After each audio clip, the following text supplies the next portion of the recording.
Hello friends, welcome to my channel. आज मैं discuss करूंगा find the centroid of shaded area. ये आप देखिए डायग्राम यहाँ पे देख रहे हैं और ये जो सैडेड जो एरिया है इसका हमें सेंट्रोइड फाइंड आउट करना है। तो आइए फ्रेंड्स, और ये बहुत ही इजी है, इसको हम स्टेप बाय स्टेप सॉल्व करते हैं। सबसे पहले हम लोग इसमें करेंगे क्या, इसमें रेफरेंस एक्सिस हमें एज्यूम करना बहुत जरूरी है। तो हम लोग सबसे पहले इसमें रेफरेंस एक्सिस कंसीडर करेंगे। तो हमने रेफरेंस एक्सिस हमने ये ले लिया, इसको हम लोग लिखना है रेफरेंस एक्सिस, और जो सेकंड है उसको मैंने रेफरेंस एक्सिस यहां से लिया है, रेफरेंस एक्सिस। अब आपको क्या करना है, ये जो सैडेड जो एरिया दिख रहा है आपको, इसको पार्ट बाय पार्ट डिवाइड करना है। ठीक है, तो अभी हम यहां पे पार्ट बाय पार्ट जो डिवाइड करता हूं वो इस तरीके से यहां पे डिवाइड कर देता हूं।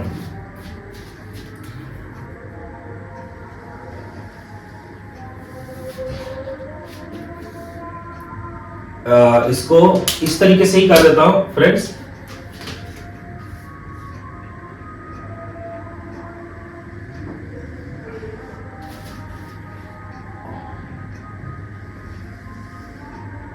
ठीक है, ये दो पार्ट में डिवाइड हो गया और एक पार्ट में इसको हम यहां से ऐसे डिवाइड कर देते हैं। देखिए ये कितना पार्ट हो गया, 1 2 3 4 पार्ट में हो गया डिवाइड। इसको हमने क्या ले लिया, फर्स्ट, इसको हमने ले लिया सेकंड, और इसको ले लिया थर्ड, और इसको फोर्थ पार्ट में यहां पे डिवाइड कर दिया। अब हमने एज्यूम कर लिया कि इसका सेंट्रोइड G1 है, यहां पे इस कंपोनेंट का G2, इस कंपोनेंट का G3 और इस कंपोनेंट का सेंट्रोइड जो है G4 है। और पूरे सेक्शन का जो सेंट्रोइड है या सेंटर ऑफ ग्रेविटी कहेंगे इसको, इसका हमने एज्यूम कर लिया G। ठीक है, और तो यहां से यहां ये जो रेफरेंस एक्सिस हमारा ये लिया हुआ है, तो यहां से यहां क्या हो गया आपका y1, और यहां से ये जो रेफरेंस एक्सिस है ये क्या हो गया x1। हमें यही कैलकुलेट करना है, यहां पे x1 और y1 आपको क्या करना है, कैलकुलेट करना है।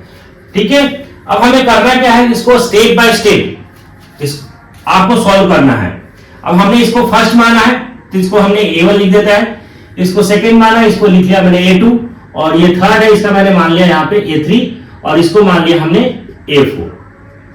ठीक है, अब हम लोग कैलकुलेट करेंगे यहाँ पे फर्स्ट वाले का एरिया, सेकंड, थर्ड, फोर्थ, इसको स्टेप बाय स्टेप हम सॉल्व करेंगे।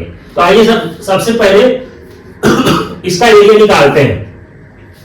तो देखिए फर्स्ट वाले के लिए अगर मैं बात करूं तो इसको कैसे निकालेंगे, half into base into height. तो हाफ बेस, अब यहाँ पे देखिए कितना है ये 2, half base into height. Height यहां से यहां, ये देखिए हाइट कितना है यहाँ पे दे रखा है 6 है।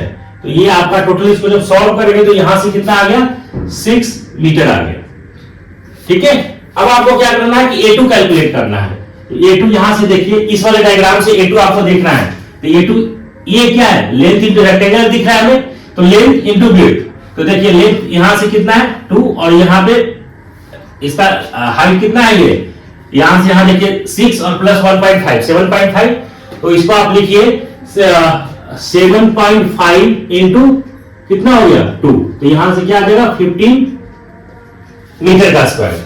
अगेन हम लोग निकाल रहे हैं A3, तो A3 निकालेंगे तो क्या हो जाएगा हाफ। देखिए ये कितना है, यहां से यहां ये 3 है, तो 3 इंटू हाइट कितना है यहां से यहां, तो देखिए ये हाइट यहां से यहां ये तो 1 है, तो यहां से हाइट की ये कितना हो जाएगा आपका 1 माइनस कर दिया 6 में से, तो ये हो गया 5।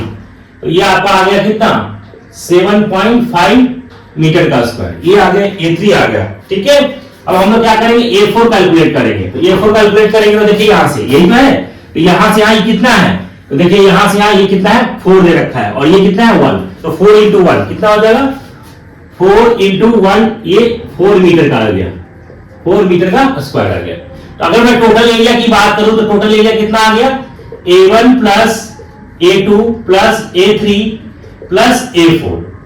ठीक है, आपको कैलकुलेट करना है, तो सबको क्या करेंगे सम कर दीजिए। तो जब आप सम करेंगे तो कितना आ गया 6 प्लस A2 कितना है 15 प्लस A3 कितना है 7.5 प्लस 4।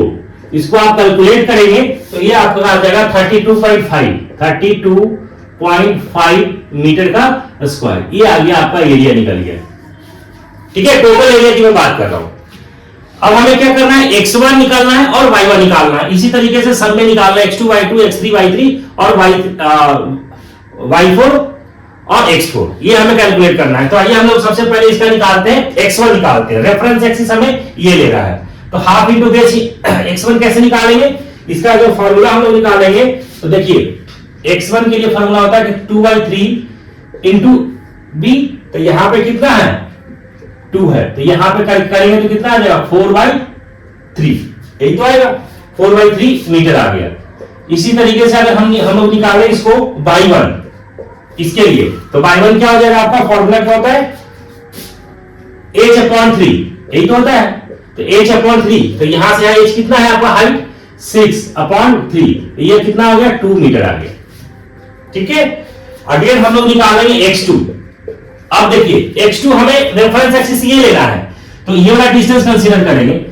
ठीक है, तो डिस्टेंस कंसीडर करेंगे तो ये कितना हो गया 2, और इसका हमें हाफ करना है, तो ये 2/2, तो ये कितना हो जाएगा 2 प्लस 2/2, ये हो गया आपका 1 मीटर। ये हमें निकल गया, क्या निकल गया x2 निकल गया, सॉरी ये हो जाएगा 2/2 1, ये 3 हो गया टोटल, है ना।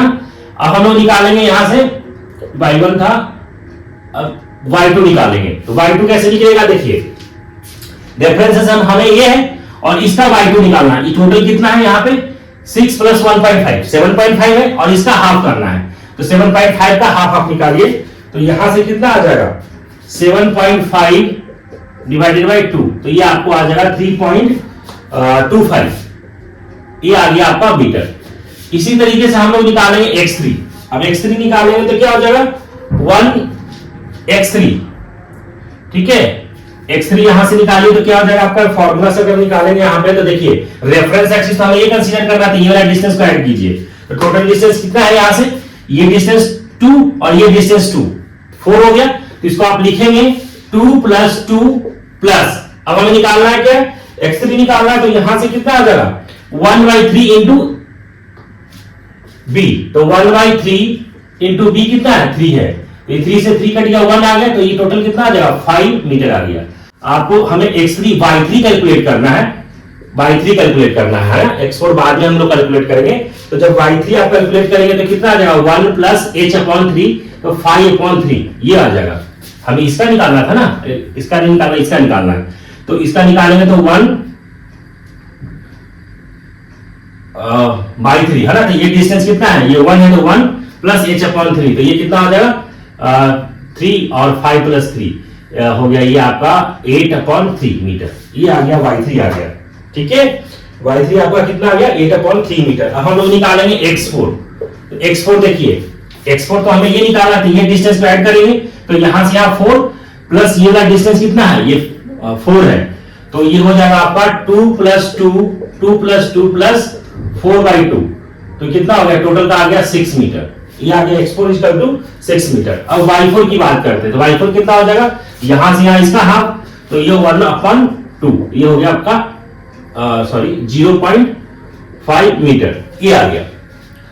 अब आपको क्या करना है, सिंपल हमने सब कुछ कैलकुलेट कर लिया, x1 x2 ठीक है, x3 x4 y1 y2 y3 y4। अब आपको क्या करना क्या है, सिंपल हमें फार्मूला पे कैलकुलेट करना है x1, तो x1 का फार्मूला हम लोग जानते हैं, x1 a1 into x1 plus a2 into x2 plus a3 into x3 plus a4 into x4 divided by a1 plus a2 plus a3 plus a4, मतलब टोटल सम है। अब सिंपल इसको क्या करना है, a1 x1 हमने कैलकुलेट कर दिया है, सबको आपको यहाँ पे फिल करना है, और फिल करके जो आप इसको कैलकुलेट करेंगे तो आपको निकल करके आ जाएगा 3.523, ये आपको मीटर, ये आंसर आ गया।